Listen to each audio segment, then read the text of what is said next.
touch. Well, we've seen power from Gurbaz, but this is Rahmat Shah. Delicate as you like on the reverse paddle. Flicks it through the onside. Two fielders on the boundary, but he picks the gap for four. That is batting of the highest class. Rahmat Shah once again steps up for Afghanistan and with a beautiful shot over the infield for four. Finals of the ICC Men's T20 World Cup 2024.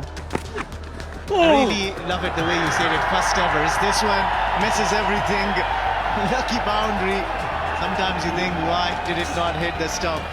But I like the fact that you said it. Short again from Lungengiri. Pulled into the leg side. They're going to pick up one. Oh, they're going to pick up two. Excellent running. Looking into establishing further infrastructure. Match 50 for Rahmat Shah.